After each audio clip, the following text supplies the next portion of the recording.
Izzy, are you sure Tony said Christmas in summer? He said we're going to talk all about ornaments today, and so, that's what we're here to do. And I got ahead of him. I already got the Christmas ornaments out. We're ready to go. Okay. Guys, what are you doing? I don't understand. It's going on summertime. It's not Christmas. Tony said ornaments. Yes, we're ready. Well, we're talking ornamentation of the house, so the principles and things like how we put shake and siding on the house, the ornamentation, how we decorate it. Material selection, the stuff that you use on the outside of the house. Right. Okay, all right. The weight of stone and brick and we're talking about. Okay, perfect. Yep. Yeah. Okay. So You look guys, nice though, Tony. you do. Hey, you know what? The heat index is only 105. Ornamentation means where you put the ornaments. Ornaments. That's Tony, how are you? What are you? Look, we're ahead of the game. I know Christmas starts earlier every year, so we are first in line this year. Guys, Wait a second. no, I'm talking brackets, Brackets, roofs, garage doors. streetscaping, Yeah. ornamentation. Izzy, you said he said ornaments.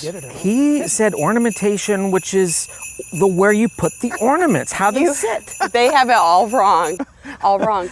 Shake. Vinyl shake. Yeah, we're talking about things that we put on the house. I've got the latest and greatest material here, and we're going to talk about it a little bit later in the show. You guys, I don't know. Hey, in fact, talking about the show, we got to get started. All right. You said ornaments. So, Tony, we are the Christmas guys. Everyone knows that. If you want ornaments, you come find us. I don't even know what to think right now. I'm done. Welcome to Between the Studs. We are Granite Ridge Builders, custom builders serving northern Indiana, northwest Ohio, and also parts of southern Michigan. We have been building custom homes for almost 2 decades, and we're really passionate about what we do. So join us today as we explore the processes, the trends, and also tips that characterize today's new home. Thanks for watching. Welcome back.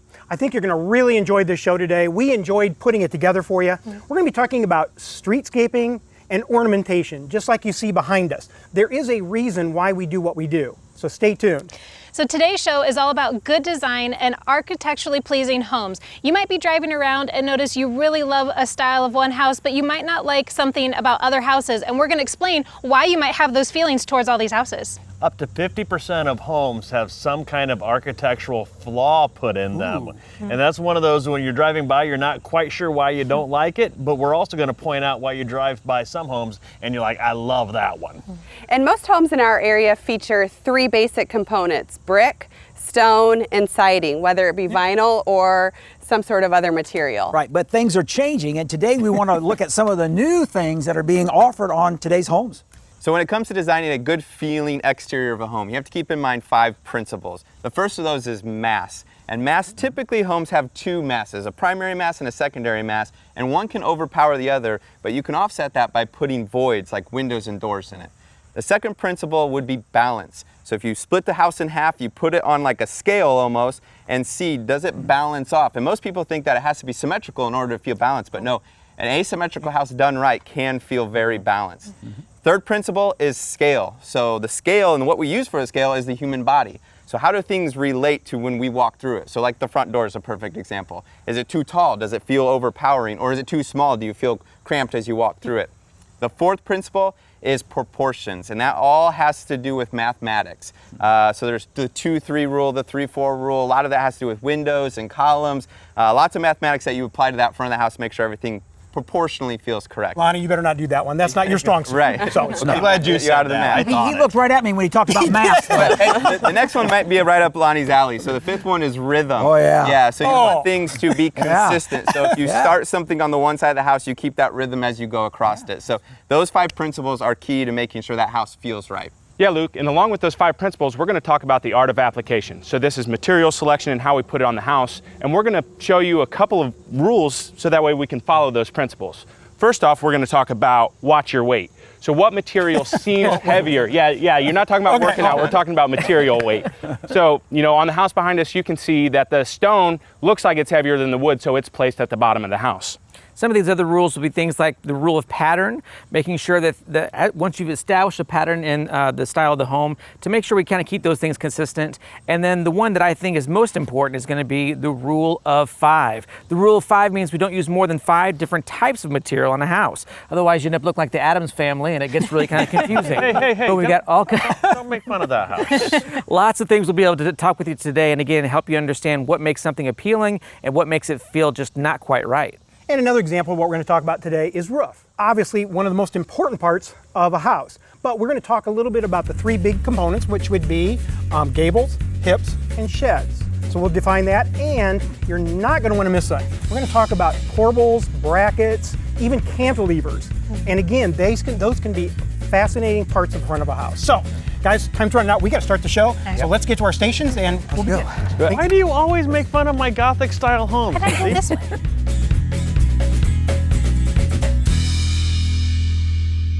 Man, Lonnie, this is a gorgeous house. What a home, what a home. You know, when it comes to architectural style and components, one of the most important components is the front door.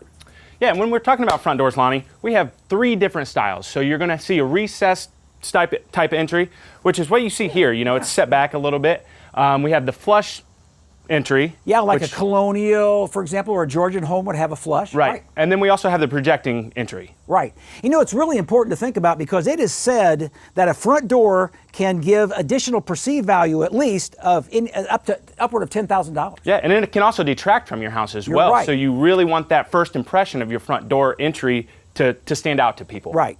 And we talk about front doors. Now, this is a great example of a door that's actually a double door. You know, you want your door to be inviting, to welcome people in. And here's a double door example that's becoming more and more popular. We've put glass in it, which is another popular option. That sheds a lot of natural light in there as well.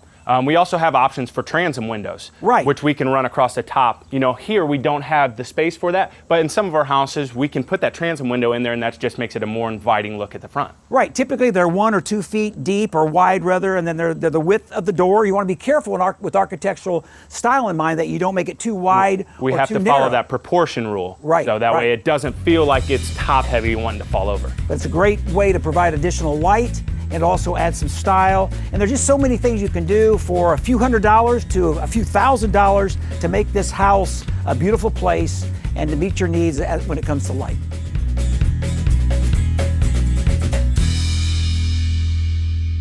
Oh, Elizabeth, one of my favorite things is just sitting on a front porch. The front porch is really an American icon. We love our front porches on our homes, and if done correctly, it is a beautiful space.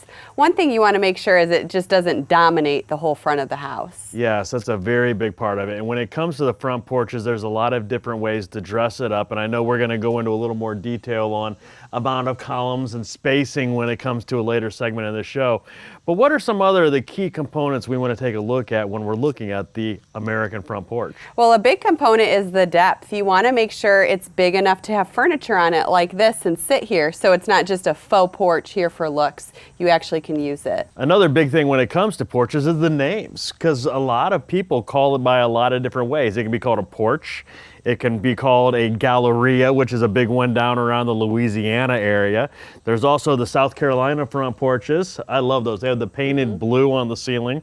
What other ones do we have out there? And we have the loggia. Another thing about your front porch too is it does add value to your home. It adds more curb appeal. So they say you'll recoup about 84% of what it costs to put your front porch on. Now we're doing a lot more with these porches today. The one that we're on has a great floor. This is a stamped concrete. We're doing brick pavers. And then let's not forget the ceiling. We're doing a lot more applications with wood on the ceilings, like a boxcar siding. But you want to make sure it flows with the rest of the home. And this is a perfect example of a porch done right.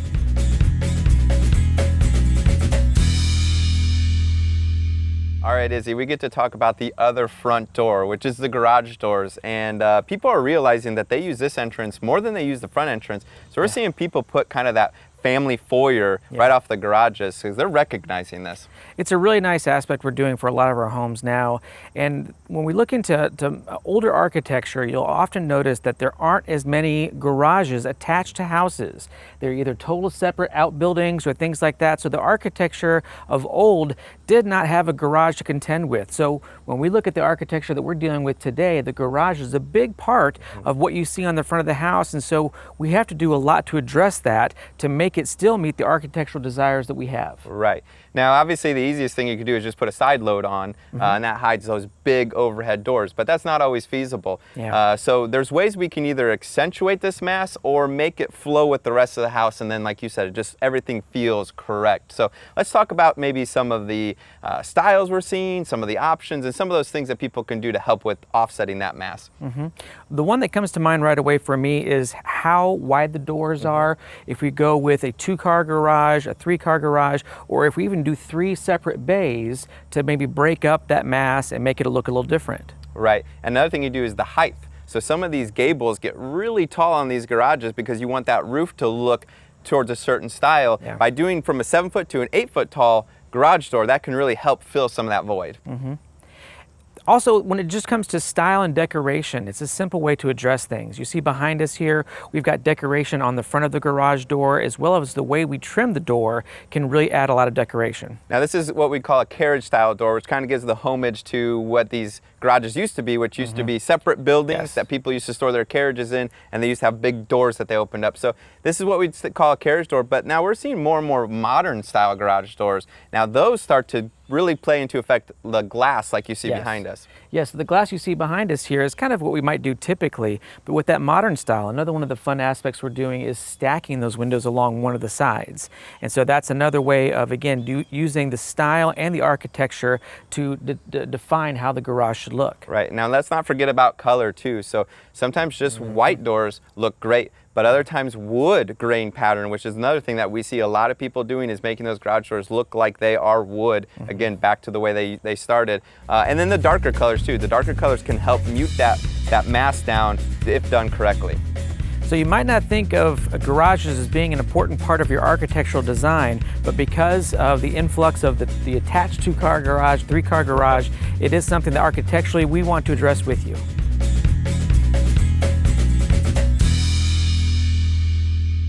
Tony, one of the architectural features that we borrow from the Greek Roman era is columns. Columns have become very, very popular, all shapes and sizes. They provide a way to put a front porch on a house, which a lot of people are looking for, and to really add an architectural component that people are looking for as well. One thing about the column is that is really going to define a lot of the architectural style of the home. If you're looking throughout all of history, you can sometimes tell the age, the decade, and the style of home that people are trying to do all off of the column. And to do that, there are some very basic principles that we look at. Lonnie, what's one of your big ones? Well, one of them is the length of the column. That's the height of the column should be about 10 times that of the width. So if you got a 12-inch column, you could go up to 12 feet high, for example. Okay, very nice. And they're also talking a lot about how you should have an odd number of columns for an even number of spaces to make sure we get the proper rhythm through the whole thing. Right, but there's also balance, and the house behind us is an example where we use just 3 columns because it perfectly balances this house, we believe. Right now, there's some new architectural styles and new things that they're doing with the columns. If you go back a few decades, you saw a lot of round columns. Right.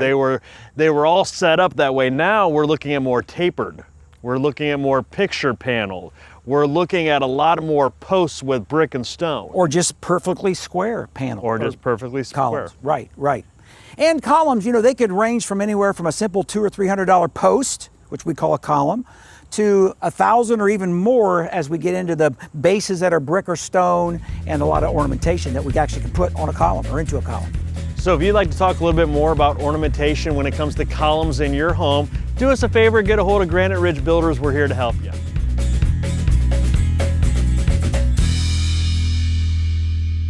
Luke, we're talking all about ornamentation on the outside of a home. One of the biggest parts of it, but the one that's talked about the least amount, is the roof. Yeah, and Tony, you mentioned that, and the roof is a very important part, not only for the architectural standards, but it is what provides the shelter for the home. And that's why it is so important on these houses. Luke, so let's start dissecting some of these and let's go through them one at a time and take a look at it. So let's start off with the hip roof. Yeah, so the hip roof, we're seeing a lot more of that, especially with the modern style coming back. And the hip roof is essentially where, and you see it more on the sides of the house, where you actually see roof when you're on the side. So it's kind of like taking a triangle like this and laying it down flat. So you're seeing more shingle. Yes, you're seeing more shingle as it goes down. And then from the hip roof, probably we're going into more of the gabled roof. Right, and that's what you see more traditionally around here, especially when you're driving through subdivisions. You can see right behind me the very peak of that top window there where it rises up. We call that raking. That is a gable roof there. And then there's the pent roof. Yeah, the pent roof, something that's kind of more new to us here, but over the garage door here, you can see what we call as a pent roof. It's more of an accent feature. It provides a little bit of shelter if you were standing, underneath that garage door, but really it's just breaking off the gable that's there, and it gives it kind of a cap feel. So if we're looking at a pent, then what's the difference between the pent roof and the shed roof? So a shed roof is going to be more of a mono slope is what we call it. Okay. So there's just one slope. A gable has two slopes. It goes up to the peak and then goes back to the other side. The shed is going to start high and run low. Now, we are developing a few plans that are going to show exactly how to do a shed roof right here in Fort Wayne, Indiana. So you're going to want to see that. We're not quite ready to unveil it yet, though. It's more of a modern plan Yes. when it comes to that. Yeah, but you can see them on dormers too. So Sure. sometimes people will put it on a dormer, and that creates more of a modern farmhouse feel where it is a shed roof dormer. It just has one roof coming right over the top of it rather than a gable dormer. And if you look at the example behind us, you see how we've got good rhythm, we have good balance, we have good different mixtures. And one of those different mixtures on this house is asphalt and metal. Yeah, so those accent pieces. So over the porch here and on that pent roof, you can see we have a little bit of a standing seam metal, and that just breaks up that large asphalt feel, and it just makes everything flow really nicely. So there's rules about how many different materials, but there's also some other rules when it comes to the basics of the roof. Right, and part of this depends on what kind of architectural style you're looking for.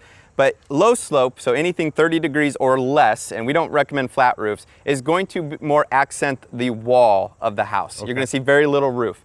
And anything between 30 and 45 degrees, that's medium slope roof. That's going to be pretty much equal. So you're going to see equal parts roof, equal parts wall. Anything above 45 degrees, you're going to see a lot more roof materials than you will see of any of the siding or brick or any of those elements.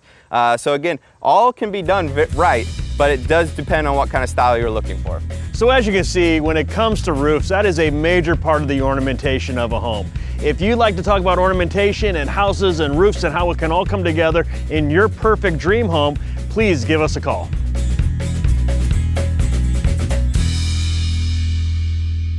Now, Lonnie, we're going to talk about windows, and the windows are the key piece to the design puzzle, and probably one that I see people get wrong time and time again. You're right, and as they say, windows are actually a big part of the personality of the home. They really make the personality. Yeah, now when we're just talking about functionality windows, there's just traditionally two types. Right. You have a casement, which just opens up on an arm, and then double hung, which slides up and down. Right, those windows open. Then there's also a transom window or circle head windows that actually are fixed windows. Yeah, and the house behind us, this is a great example of a window that we actually might call a palladium. It's actually like a double window, or triple window in this case, with a small transom, but it gives that style of a palladium, which was an old-fashioned thing that comes back all the way to several thousand years ago. But right, traditionally you saw that in like Georgian-style homes in our area. So if you drive downtown, you'll see a lot of those Palladian-style windows. Yeah, and when I drive by a house like this and I see one of those, it reminds me of Girl Scout cookies. I'm getting hungry. You're thinking of the trefoil window. Trefoil, okay. Yeah, okay. which you see those on some churches around here. Now back to the windows. Now we're talking about styles. The trim can make a big difference on how the style looks. Right. There's contemporary windows that are very popular these days, and a lot of times there is no trim. We use a J channel up to next to that window. Right. And then there's also something like we've got here, which is more of a craftsman, this country farmhouse style home, and we've got 6-8 inch window trim around this. Right, yeah, so it really accentuates those houses. And we can do things with brick and stone too. We can put keystones on top of it. So there's lots of ways that we can either, like you said, in the modern, make the windows not really stand out, and then ways of making them really pop off the front of that house. Right, and then there's also grills or grids or muntins that we put in the windows. And normally we put those, we don't put them between the glass. They actually are set on the inside where you can take them out for cleaning purposes. But you can take a contemporary home and put the colonial grids in it and turn it into a more of a colonial look. Right, completely changes the exterior. Really and you does. mentioned it's on the interior. Windows are the only design element on the outside that you can see from both the inside and outside at the same time. So it makes a difference on how the house feels, not only exterior, but interior. It is, but it's hard to do that at the same time. Right. Anyway, and we also are putting windows in garage doors now. For $900 to $1,500, you can really add some punch to that garage door. It's great. Yeah, the color's another big thing too. So Anderson's got about 5 or plus colors that they can, like black is really it's very popular. That's what popular. you see You're right. behind us here. You're right, Luke. These windows are getting large in these houses today. Yeah, we're having walls of windows. I get really excited about windows. And by the way, window, you know where the word comes from? In the old days, you had a whole house with wind holes where wind comes in, and then we put the glass in it, wind hole, window. Anyway, that's where it came from. Are you sure?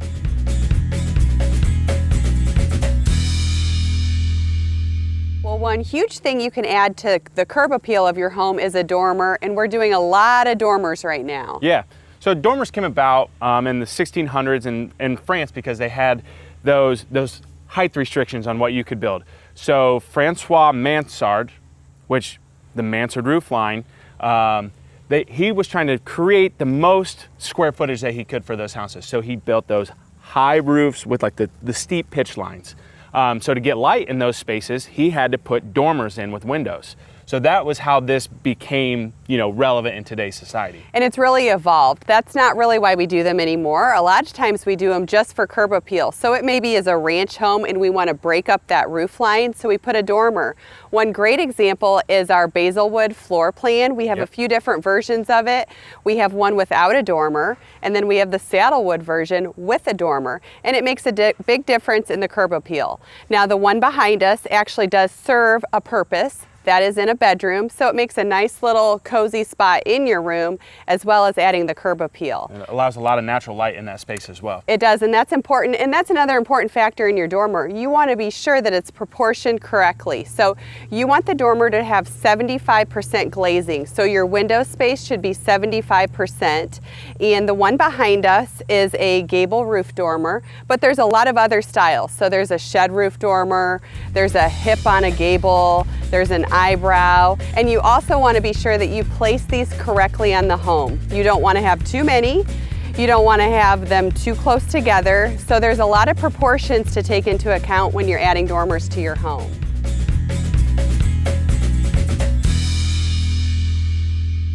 I have to say that when we're talking about ornamentation, the most popular feature that we want to talk about in today's architectural styles of craftsman, modern, prairie styles would have to be the brackets. Yeah, and the biggest part, I think, to make these things appropriate is even though, 90% of the time, these really are for ornamentation, we want to make sure it looks structurally appropriate and that it doesn't just, in a place that doesn't stand out in the correct way. Absolutely. You're going to see brackets a lot of times with these projecting eaves and overhangs that we've been doing, because in these styles they have been getting larger and larger. We started with almost no overhangs. Now we're to 12-inch overhangs, 16-inch, 24, even 3-foot overhangs with these modern styles. And so it's very important to make sure we get the size appropriate with those overhangs. Now, if you see a bracket there, again, it structurally needs to look like it makes sense, and they continue to get larger and larger, like we're saying, and if you get a little bit too large, you might even get into what we call a corbel. Yes. A corbel is usually going to be a lot thicker, and it's usually a little bit more decorative. Yeah, brackets tend to be simpler, especially with that modern style. A bracket could be just metal. Now, they could be made out of cedar wood and we stain them. They could be out of a paintable material and we paint them. They could be metal. It really depends on the architectural style of the home that you're going for. So we really suggest that when you're looking at the structure of your home, the architectural style of your home, you might consider brackets or corbels with your projecting eaves and your cantilevering spaces that you have. So it's a really awesome feature to put a little bit of ornamentation and decoration to your home. I'm still thinking no bracket though. Really? Yeah, I think it could be, well, not that one. It needs to be larger because that would fit that overhang That better. would work better. Yeah.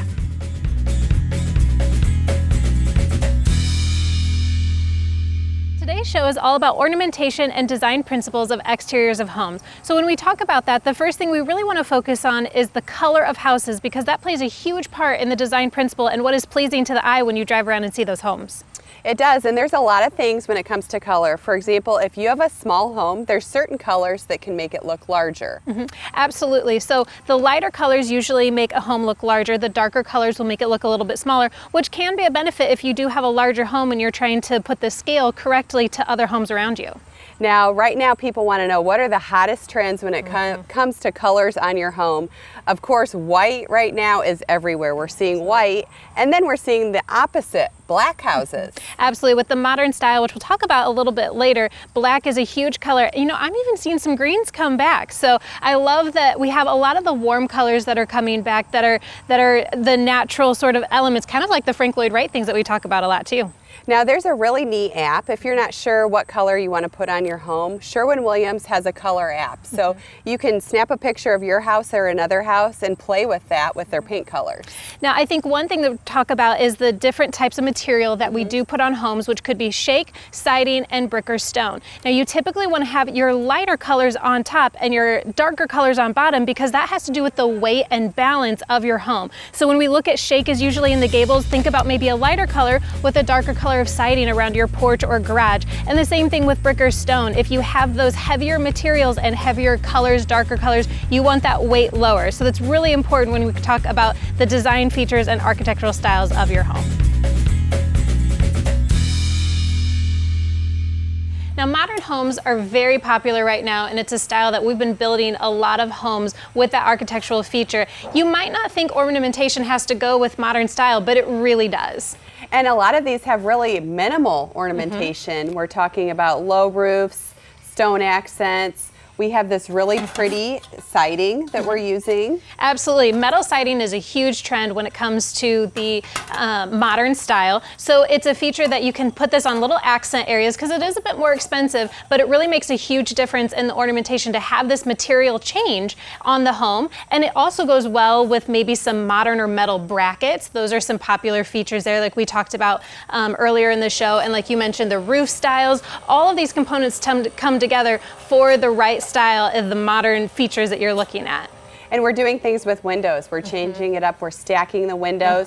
We have a really pretty vaulted modern home coming. We're excited about that. And we're doing clear story windows. So we're adding, those are other accents going along with the modern style. And as you can see here, we have some great new floor plans coming as well as model homes coming that you can see these beautiful renderings of this hot new style that we are a part of. Come into Granite Ridge Builders to get your copy of these homes. We would love to be able to talk to you about them. Hey guys, we got to close. I thought this was a great show. What do you think the audience might have seen today that they thought was really interesting? I think, Tony, one of the things is, you know, when you drive by a house and you say, wow, I really like that house, it's probably because somebody paid attention to the architectural styles and components on that house. And if you add something, just a simple thing to a house, you can really make the architectural style pop. And sometimes less is more. So just because you like a lot of things on the front of a home doesn't mean you should do all of those things. Especially our modern designs today. Right. Yeah. And also pay attention to color. Sometimes you'll add some sort of brick or stone and don't realize that that color is going to clash with another color you've already chosen. Now, Izzy's siding color is a great color, but it might not function right. You don't need to turn that sample upside down, Izzy. There you go. Good color. That's what we mean by orientation. Not ornamentation. As we talked about earlier today, you know, you have to watch your weight. And we weren't talking about physical weight. We're talking about your material weight. You know, your heavier stuff has to be on the bottom.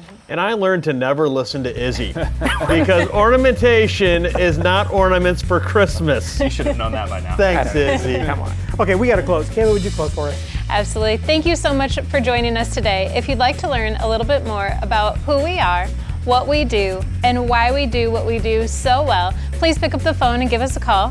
Visit our website, or even better yet, come into our office. We would love to talk to you about all of these design principles and ornamentation for your new home. You know what? I'm just trying to collect water. I'm just trying to make sure we get a little extra water there. Okay, Izzy, you know I'm a little taller. You sure you want to do this? Look, if we can't afford a ladder and I got to stand on this thing, I'd rather risk me than you. Okay. Oh. Oh, Izzy! Ah!